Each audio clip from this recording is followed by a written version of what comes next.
Good lunchtime, morning, afternoon, evening to everybody.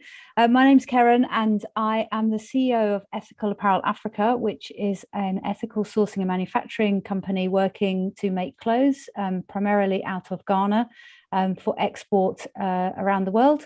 And we work specifically on a model to try and put most of our profits and things back into worker satisfaction and create a model where ethical manufacturing is being able to be done at a mass level. So we make uniforms and shirts and pajamas and pet toys and various other things as well. So in the context of all of that, I'm still not sure, and I don't think I'll ever be sure why Peter has asked me to moderate this subject. But I think he's thrown me in at the deep end. It's a very huge subject of tackling global threats through business. So I thought about it and I was thinking, oh golly, you know, what really are those? It's such a massive conversation, and particularly, you know, even within the ESG framework, that is a huge subject within itself. So I thought I'll give you a little bit of an interesting thing of what Forbes currently say, and maybe this resonates with some of the businesses that you're running, and maybe this will form a little bit of the conversation later on as well. But Forbes recently wrote what they thought the biggest global threats to business were for 2022. And they were technology, especially around data breaches, climate change, which we're going to come on to with Gary, people, and the increasing ability for people to want to change careers, move around, skills shortages being caused, education being affected in terms of COVID and things like that. Obviously, pandemics, supply chain, lack of goods moving around the world, things being impacted by conflict and war, which Jerry's going to speak to us about, affecting manufacturing industries, etc. Then burnout of leaders trying to manage all of that flexibility of change and things like that. And obviously then the cost of goods and how that goes. So I thought, well, what does God say about this? And so I have spoken to my husband, who is a good authority, given that he was trained by the Very Reverend Richard Higginson. So I consider that a good thing. And he reminded me of what it says in Romans 8. And I just wanted to read, particularly from the Message version, something that would just give us maybe just a pause for thought on some of these things in the context of everything we're going to talk about. So it says, starting verse 22, all around us we observe a pregnant creation. The difficult times of pain throughout the world are simply birth pangs. But it's not only around us, it's within us. The Spirit of God is arousing us within. We are also feeling the birth pangs. These sterile and barren bodies of ours are yearning for full deliverance. That is why waiting does not diminish us, any more than waiting diminishes a pregnant mother. We are enlarged in the waiting. We, of course, don't see what is enlarging us, but the longer we wait, the larger we become and the more joyful our expectancy. Meanwhile, the moment we get tired in the waiting, God's Spirit is right alongside us, helping us along. If we don't know how or what to pray, it doesn't matter. He does our praying in and for us, making prayer out of our wordless sighs, our aching groans. He knows us far better than we know ourselves, knows our pregnant condition, and keeps us present before God. And that's why we can be so sure that every detail of our lives and of our love for God is worked into something good. And I just wanted to context that in what Jerry and Gary are going to talk to, because sometimes these subjects can feel so big that they are almost beyond our ability to feel like we can actually do anything about them. And to just remind us that God is absolutely 100% in control. He feels the pangs and the things going on in the world, and he grieves for us at what some of the things that are happening, but he is absolutely there alongside us, and that everything that we do is worked into something good. So we have two fantastic experts with us today that are going to particularly dive into the area of environmental and climate change elements with Gary, and then also into conflict with Jerry. I'm going to let them introduce themselves. We're going to start with Gary, and I'm going to put some questions into the chat now that we are going to discuss in the breakout rooms later. So just so you can start thinking about it and the context of what they're saying. But also, as Stephen said, feel free to put questions as they're talking into the chat too, that we'll moderate later on. So Gary, a very big welcome to Faith and Business Monthly, and I'll let you introduce yourself, and over to you. Thanks, Karen, and good day to all of you. And thanks for being in attendance to listen to our discussion and to take part in it.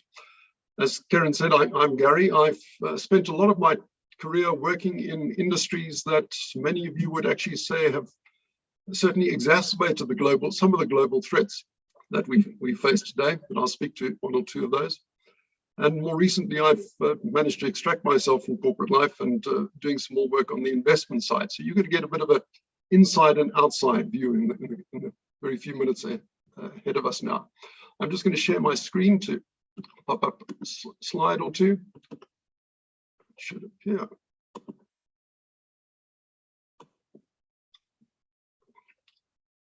Hopefully that's all in place. So let me talk from the inside initially, because many of us have spent a lot of our time as employees, and as employees, there are limits to what we can achieve within organizations. We don't usually own the organization, therefore we don't get to direct it, particularly in the way that we want to. And for many of us, it can be quite frustrating when we see what is the impact that a business might have. And I worked for a group of businesses at one stage that, well, let me put it this way, a good colleague of mine said to me one morning, "But Gary, we just don't do sustainability. Amongst other things, we sell explosives to people and show them how to use them to dig dirty great holes in the ground and take stuff out of it. That's about as unsustainable as you can get."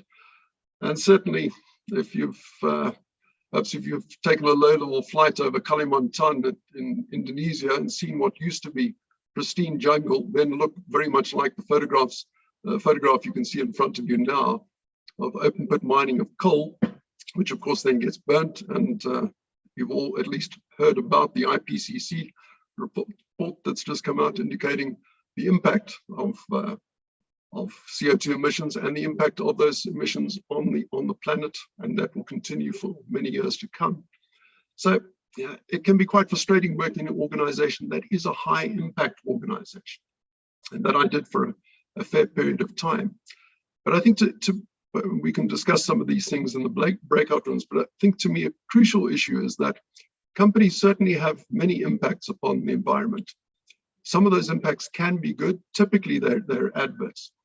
But the impacts that companies do have are driven to a large degree by the decisions that are taken by people within the organization, because companies are made up of people. And as Christians, if we're working within organizations that have impact, I think we both have the responsibility, but the opportunity to have an impact, to have an influence rather on those decisions that are taken. And we don't necessarily need to be the chief executive officer on the board to exert that influence. That can help, no question. So perhaps there's a call to get as senior within your organization as you can, as quickly as you can. But just the fact that we are salt, called to be salt and called to be light, wherever we are, and certainly within the organizations that we work for, that our values can then rub off on others. And I think our values typically, and our approach can rub off a lot more than we anticipate. We sometimes sell ourselves a little bit short there. But certainly, even within high impact organizations, we have the opportunity to shine Christ's light on the company's practices internally. Here, I'm not talking about the rather more extreme version of whistleblowing. I think there's a place for that, but only in very selective circumstances.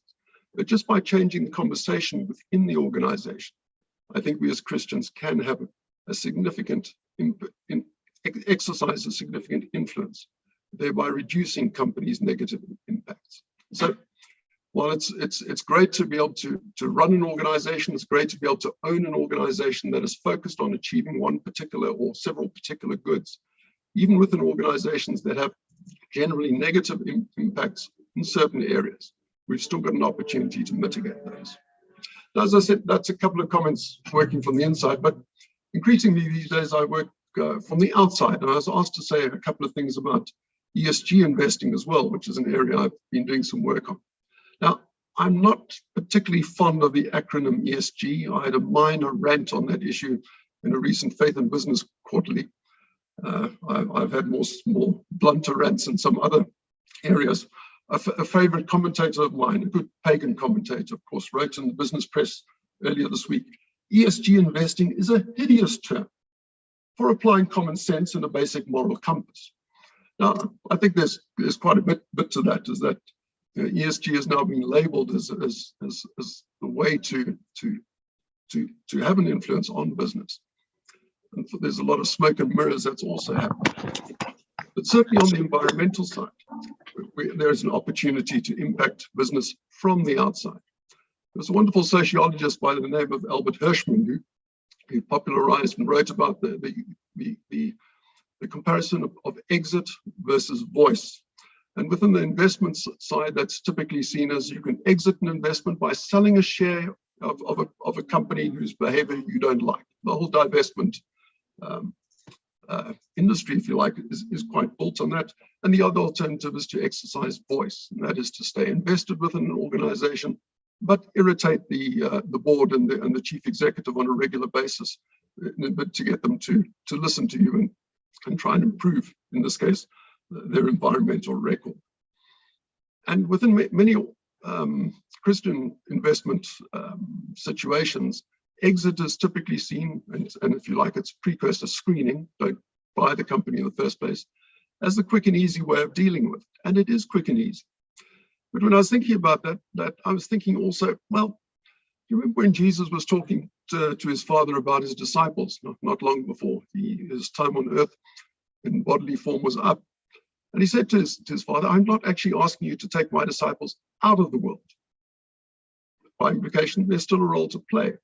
And while exit is an easy approach for Christians to take and be able to say, well, I have no investments in environmentally unfriendly industries, I would suggest there's also opportunity for Christians to, again, be salt and light by exercising our voice, our Christian voice, within those organizations.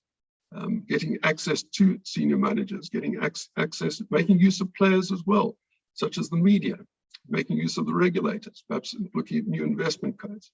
Again, opportunities outside the organization as well. So in sum, I think as Christians, there are real opportunities for us to make a significant difference to the impact that companies have on such crucial global threats as global warming, whether we're working within the organization or outside the organization. And I look forward to discussing it further with you shortly. Keren, back to you. Thank you very much, Gary. That would be very, very thought-provoking, particularly around being salt and light, and what our calling is to do in terms of exercising or divesting, being in or out. So some good things to think about there in the context of environmental. We are going to move on now to talk about conflict, and I'd like to welcome Jerry. Thank you very much, Jerry, for your time today. And Jerry is going to introduce himself and then talk to us about his experience of working within business in conflict situations. Thank you. I appreciate that. So I'm Jerry, and I'm a serial entrepreneur. It's great that there are other serial entrepreneurs from Cheshire here. Hello, Mark and Matthew. I'm based by the River Weaver. I've been particularly involved in impact businesses or kingdom businesses or whatever. So I'm talking about the impact businesses can have on the area of conflict and poverty. And the two are really closely connected. Professor Paul Collier said that 73% of the bottom billion had recently experienced conflict. So conflict causes poverty, but also I think poverty can cause conflict, because if you have nothing to lose, then you're more likely to be involved in conflict. So let me actually start the screen. Hopefully that will come up in a moment. My screen seems to have gone blank.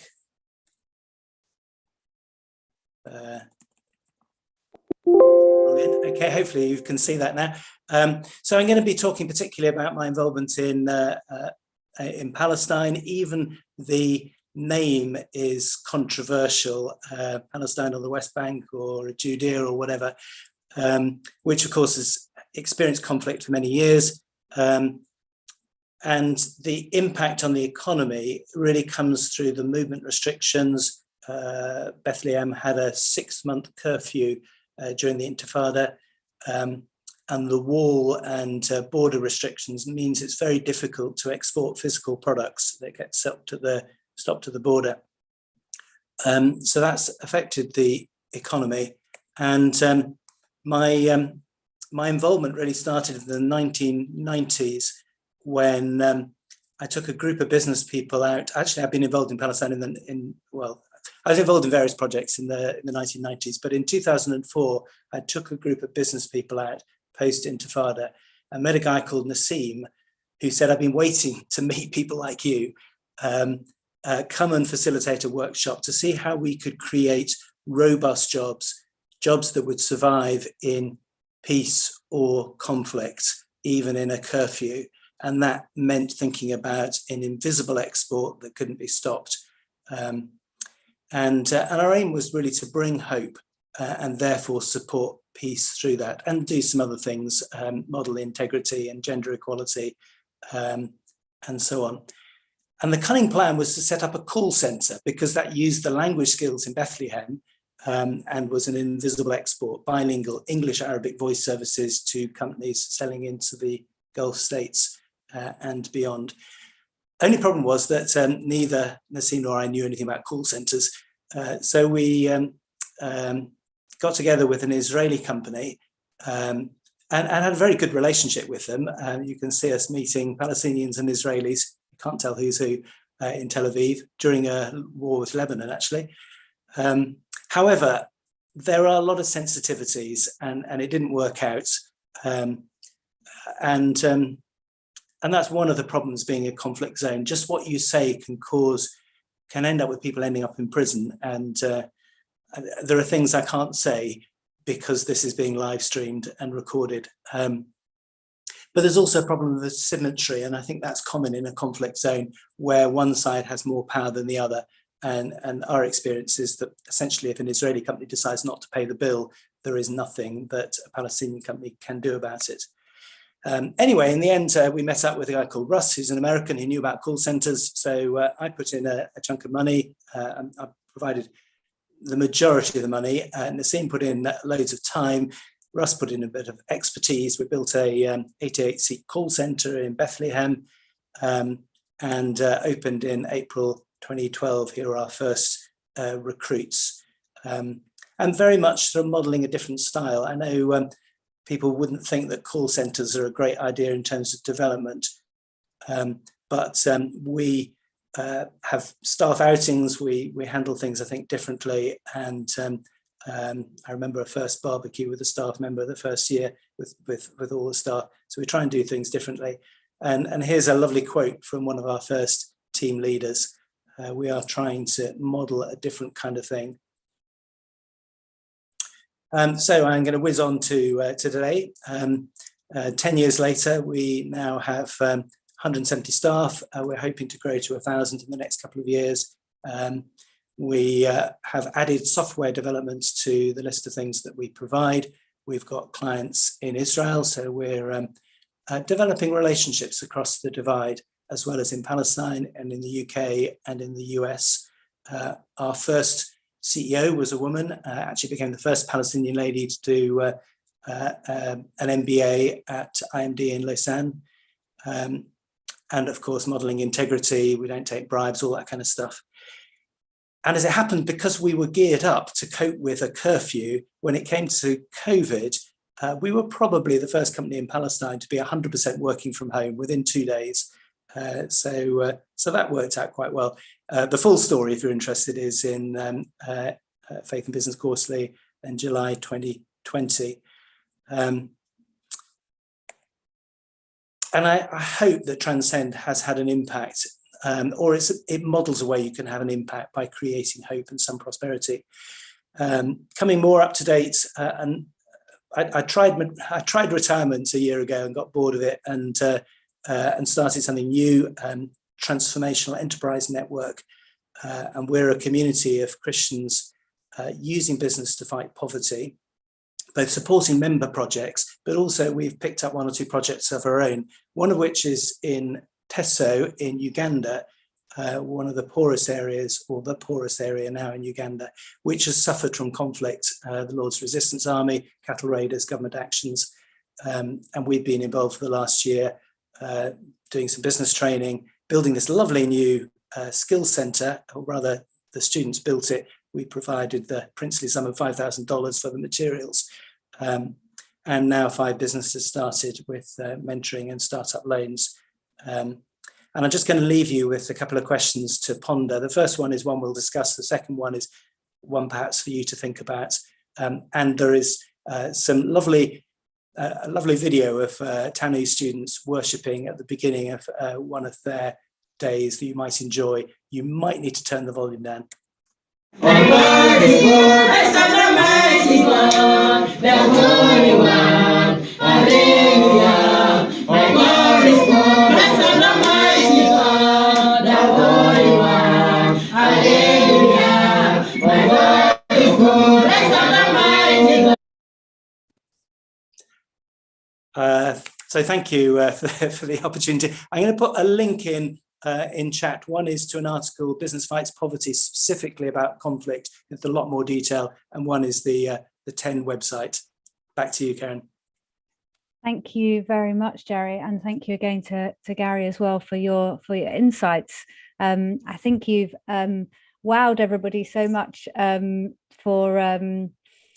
yes, that is a good point, Jonathan. That was good music there as well to end there as well. So thank you for your inputs there. I think you've wowed everybody that we haven't had just one question in the chat so far. I think people have got some time to really think about what you said. So one quick question, Jerry, for you from David, in terms of what kind of startup capital was required to begin Transcend? That's a very good question, because we originally wanted with the Israelis, we were looking for $2 million, and I had a lot of help from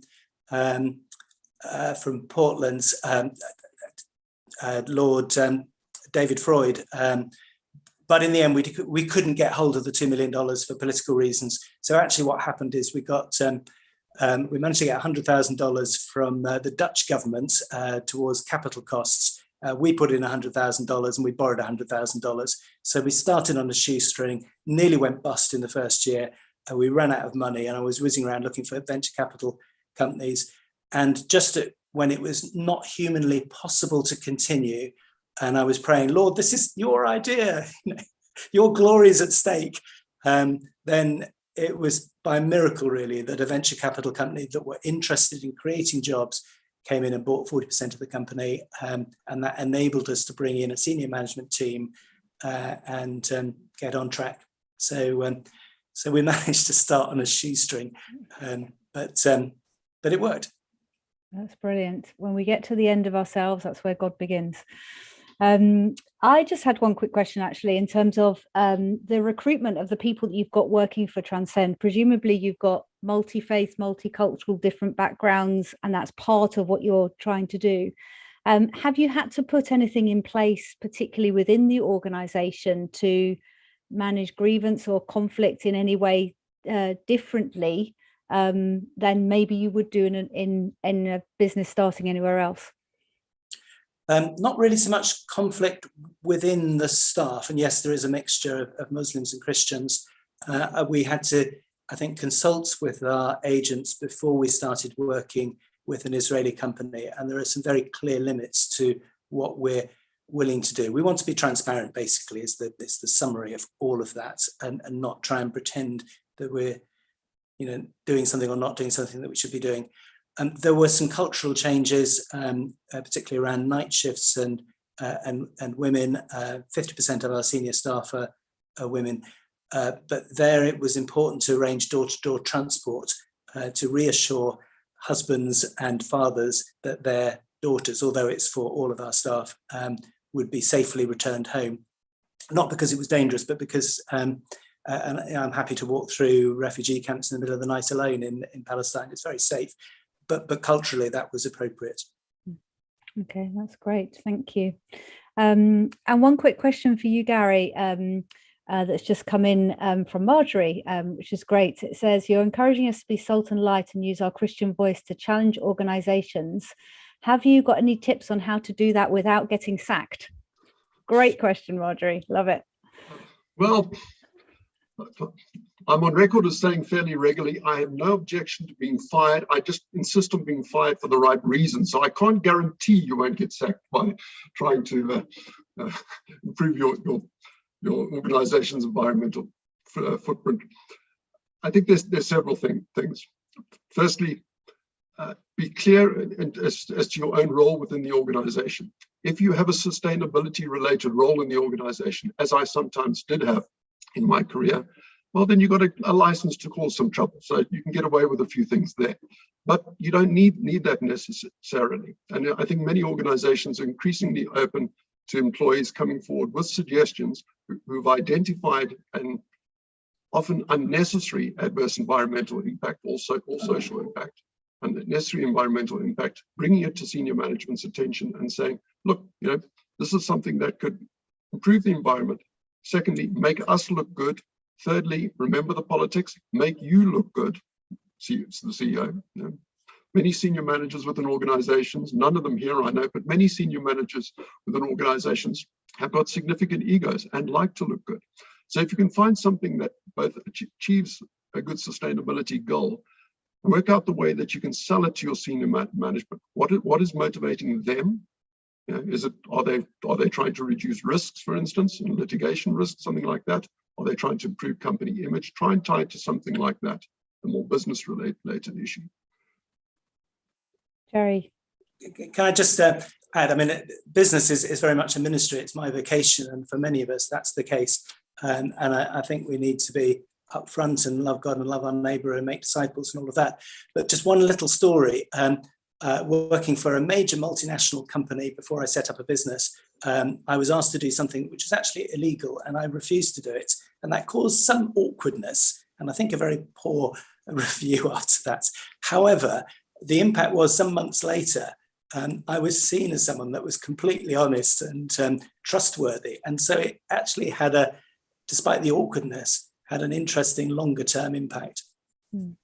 I would add to that as well, in terms of, I think sometimes it's also about having friends and other influences in the organization that are doing that with you too. So it's not just your single voice, but creating that conversation, as Gary says, changing the conversation within the organization and starting the debate. And then you may well find that there's other people that will want to come alongside you, and also to start that conversation and to start that challenge, so that then you don't feel like you're on your own doing it. And they're much less likely to sack 10 of you than they are to sack one of you, in that sense. Great, thank you. One quick thing to that. Yeah, go ahead. The second image I popped up, shareholder activists and other activists know the power of a social movement in terms of achieving change. Those things work within organizations as well. You just got to do it slightly more subtly. Yeah, definitely. Couple more questions for you, Jerry. So firstly, from Richard, do you think we should be more actively from our churches simulating investments in your sort of company, and what can the church movement do? And could you share how you could build trust amongst those Israeli and Palestinian colleagues as well? So slightly related to the question I asked previously. So in terms of trust, so all the staff in Transcend are Palestinians, because actually Israelis are not allowed to even visit Palestine. But obviously we have relationships with Israeli companies. And I don't think there's anything very clever about it. It's being transparent and honest and open about the stuff that we are doing and building trust by being trustworthy. I don't think there's anything very clever I can say. In terms of investing in the company, yes, I think, and TEN tries to bring in mentors and advisors and investors to do that, to support Christian businesses, which may be kingdom businesses at one end, or Transcend is not quite, it's not really business's mission, but people know that it was founded by 3 Christians, and I hope it models something very positive. And yes, I think we should be salt and light in the world, but also working together to support each other. We have small groups that provide accountability and support to our members, and being involved in this kind of forum like Faith in Business, which is brilliant. I love reading Faith in Business Quarterly. So, we should connect. I wish churches perhaps saw business as a ministry to a greater extent than many of them do. Some get it, but not all of them do. It is a calling, it is a vocation. It's one place in the world we really need to be salt and light. I would completely concur with that. And I don't think it's necessarily an active movement just to invest in companies just like Jerry's, but just to invest in all companies that are following Christian values and doing good things, and having a way that people can do that, even if they've only got £1,000 or £5,000 as well.